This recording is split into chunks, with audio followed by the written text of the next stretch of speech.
Rondo, hesitation dribble to the basket. He throws it over the back shoulder of Humphries for a turnover. Fast break. Gordon Hayward to the rim. Rock you like a hurricane. I'm about to go live. You're about to end up on the video if you walk in right now, and I don't think you want to do that. Love you, hun. And that is the opener tip-off today. My wife walking in with no interest in being put on video. How are you? Hope you are well. Uh-oh, question and answer didn't get up today. All right, let's roll. It's Monday. It's August 11th. It's tip-off. It's an unusual beginning to a show. I hope you're doing good. Hope you had a good weekend. Tour of Utah was great. My apologies. I thought I clicked the button for question and answer. It didn't come up. So if you want it, if you're in the front page, the event page, and you need to put a question up, I'll see it there. We just won't be able to click onto it. So I'll go ahead and check that today. Hope everyone, or you can leave it in the chat room. Hope everyone had that good weekend. Tour of Utah, as I said, was great. We were out there. I did part of the Ultimate Challenge on Saturday, which is stage 6. We stopped at the 70-mile mark in Park City and had lunch, and then watched the riders come through. It was a well-done event. Neat to have that in our town. I appreciate the work of everybody on the Tour of Utah. I got to give a shout-out. That's a 107-mile ride, about 11,000 vertical by the time you're done. I didn't do all that. But I got to give a shout-out to a 12-year-old kid who we passed along the way. His name was Xander Combs, and he finished the whole thing. Pro riders went by, and then he finished it later. But that's incredible. 12 years old. I don't know how you get a 12-year-old kid willing to do that, but that's amazing stuff. So give lots of credit out there. How about this? I don't know if you guys know this story. A year ago, my family and I went on a crazy RV trip. We went on 51, thanks to General RV. Give them another plug. Robert Jensen and Brian Brown and those guys out there.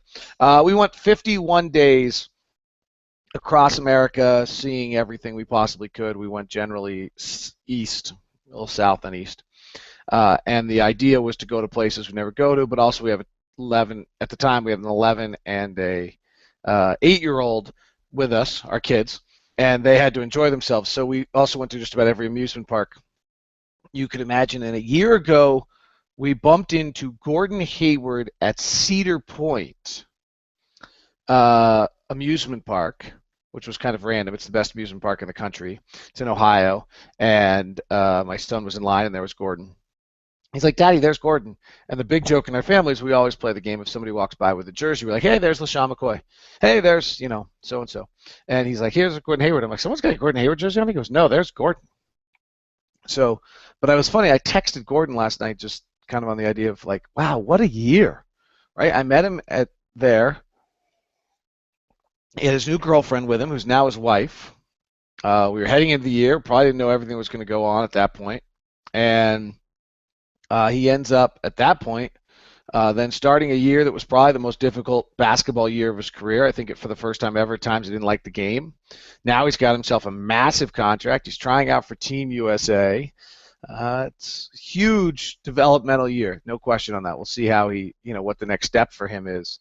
But pretty amazing that is the year he's had, and kind of the growth, and maybe we'll see the end result of that 24-year-old kid who goes through that year and is now a little bit more established and set and knows where he's going to be and is married and is going to buy a house and all of those things we'll see, and gets his wife to post Instagram photos pissed off because he's been playing video games for 2 hours. I mean, who knows?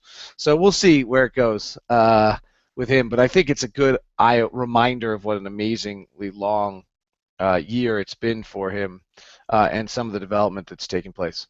Not a good sign for his chances of making this team that Rudy Gay was added to the Olympic roster. That was a pretty big statement, unfortunately, on kind of where everybody thought Gordon and Chandler Parsons and DeMar DeRozan were.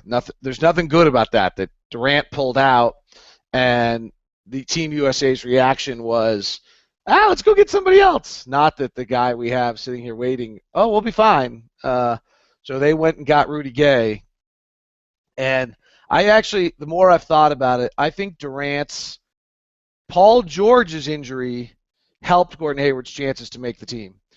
The combination of Paul George's injury and Durant pulling out, I think, hurts his chances of making the team. And the thought process here is that's a lot of scoring that's gone. Gordon's strength is he's a facilitator, that he's versatile.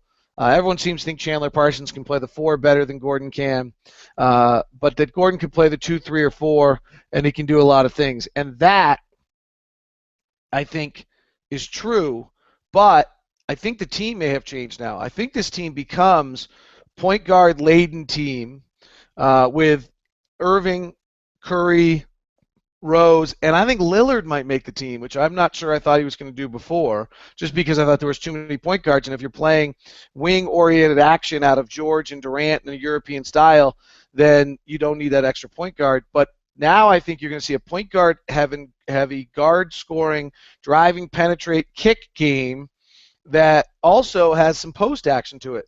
I think DeMarcus Cousins now flips around and becomes much more valuable. Somebody's got to score. This is now an all-star-less team, frankly. And so DeMarcus Cousins suddenly makes his team. Well, if DeMarcus Cousins makes his team, that then, again, changes a little bit how they're playing. Now they're playing drive, kick, shoot, post up, rotate, shoot, and that's not Gordon's strength. Gordon is, for the last 12 months has not been a very good shooter. I'm not utterly convinced that long-term Chandler Parsons turns out to be a better shooter than Gordon Hayward, but frankly, that's, Gordon's got to deal with that fact, and, we haven't gotten some report out of there yet that Gordon's shooting the lights out or something of that sort, so who knows. But the way these two things have happened, I think hurt Gordon's chances of making the Olympic team, probably to no fault of his own. The Australian team is out and about and playing, and Dante Exum on the first day gave us a tremendous scare as he sprained his ankle. They play Lithuania, I believe, today. There's a website called sportotv.lt, and I think it's got the game on it. You can check. I got to be honest, the first place I tried to get one of these Australian games is just infested. I got all sorts of crap on my computer because of it. So that wasn't worth it. As much as I love Dante. Dante sprained his ankle in the first one. A little concerning for this reason. If you go back through Dante's career, which is very limited, Australia-USA game last year, he gets hurt.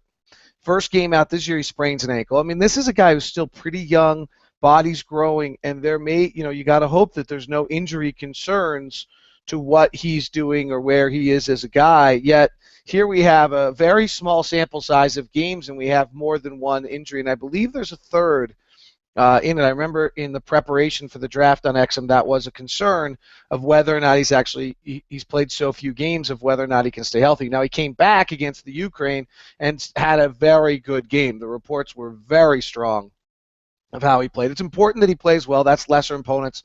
But he showed the speed. He shot 6 of 7. I think he hit 1 3 in that game. He had 3 rebounds, 3 assists. He was very active. He played a good deal off the ball with Deladova playing on the ball in that game. And so that's important. Anytime he plays well is good. It doesn't matter who they're playing. He's got such limited experience that he needs to play well. 2011 NBA draft. That's the Alec Burks Ennis Cantor draft. It's interesting. Marshawn Brooks, who was the 25th pick of that draft, suddenly just signed outside of the league. Chris Singleton, I think, is on the verge of ending up outside of the league, who was another first-round draft pick in that draft. Jan Vesely has signed in Europe. You're beginning to see this is what happens in a draft like this. Actually, I think Chris Singleton, he just hasn't signed. He hasn't got an offer anywhere.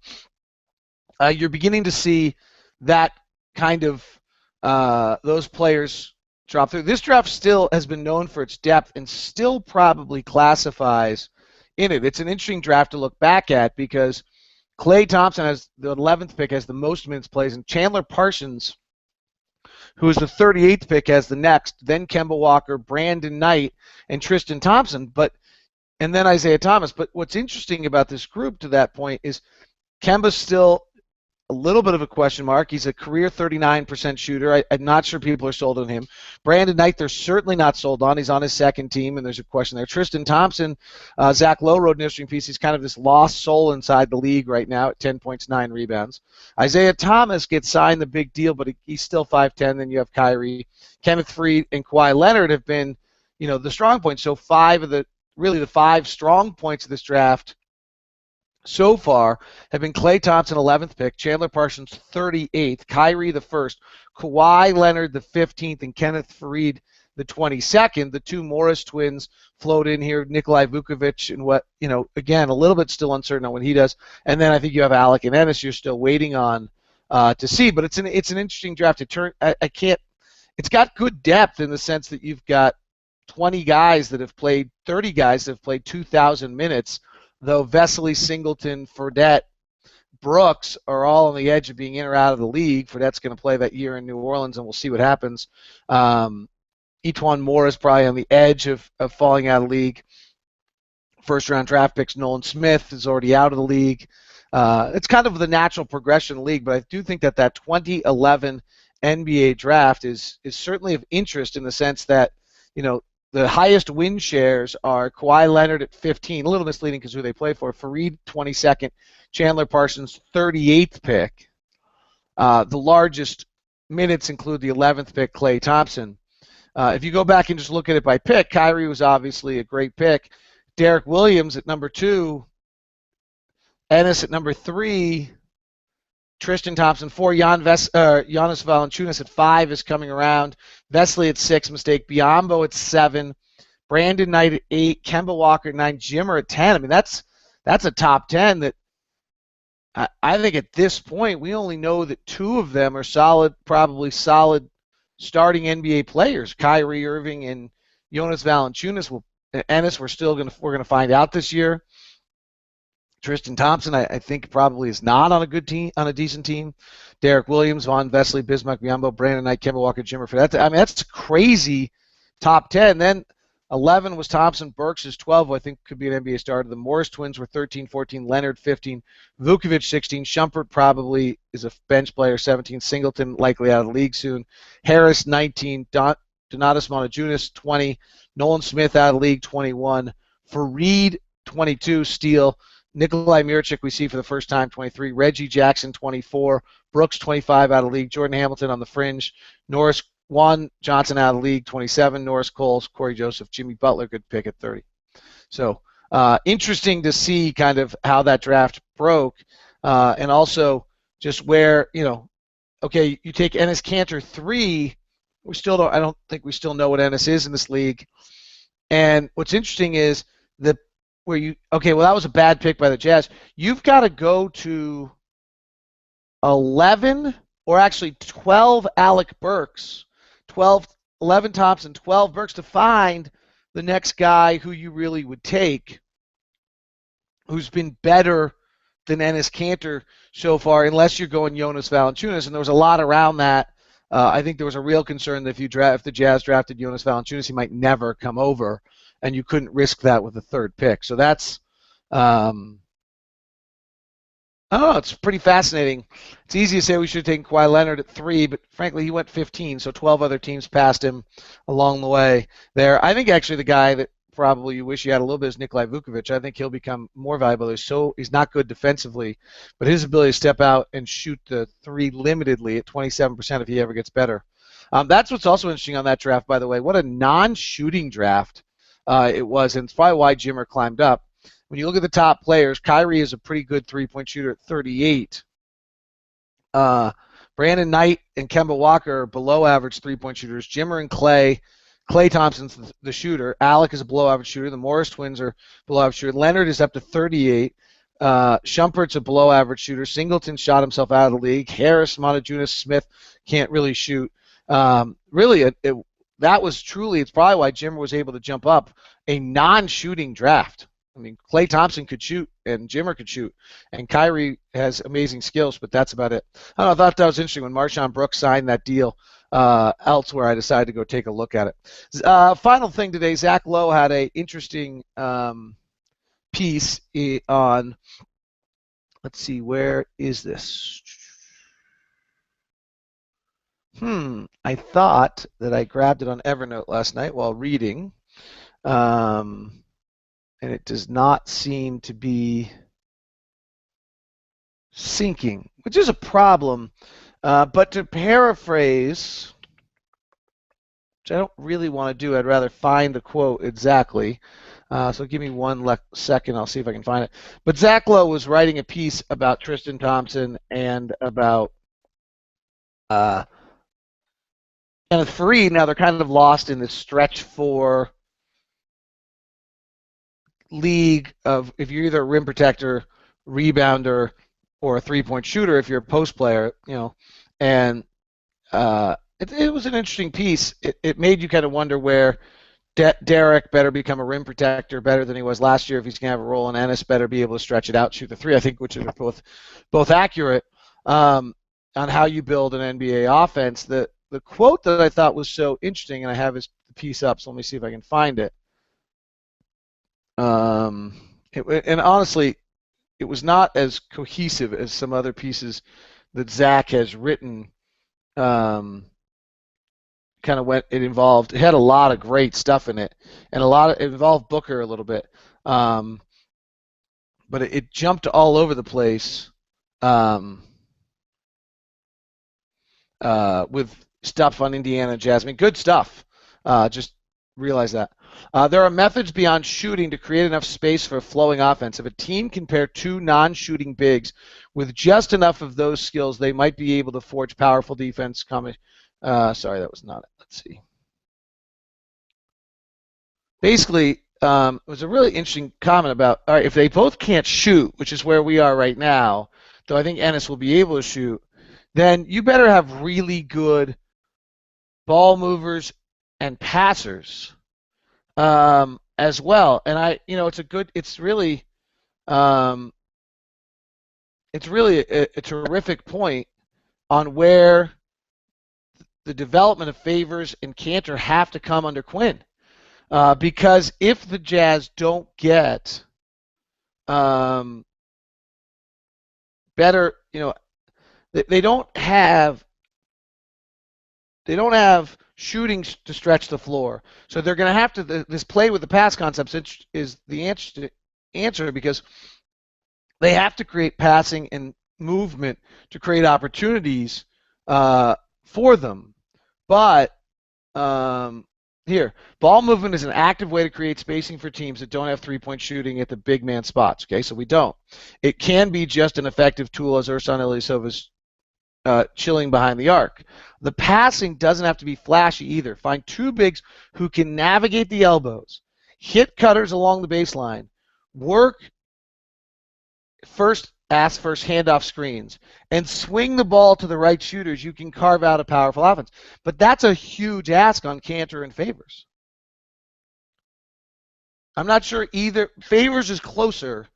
Favors probably can do it. He's actually, I think, instinctually a pretty good passer, and he just has to work on it. Passing, so find 2 bigs who can navigate the elbows, hit cutters along the baseline, work handoffs. I mean, frankly, Cantor only did handoffs last year. And swing the ball to the right shooters quickly. That's going to be a huge step for Cantor and Favors, because unless Cantor really can start to be a threat from three-point range as a shooter, and I don't think anybody knows if he can do that above the arc yet. I think they think higher quadrant. And those are important. We love the corner 3, but the big man up top is pretty important, a la Boris Diaw as well. All right, that is today's edition of this thing we call Tip-Off we do every day. Schedule is supposed to come out Wednesday, so tomorrow we'll talk a little bit about what we would want to see and how we hope it plays. Cody, I hope your painting goes well today. We've been watching Cody on the lower screen, and he's been painting for most of the day, so we hope that goes well for you. All right, King Jackson, nice to have you back in the house. Hope things are going well in your new life that you're building over there. Little community we have here on Tip-Off. Thanks very much for all tuning in. Hope you're well.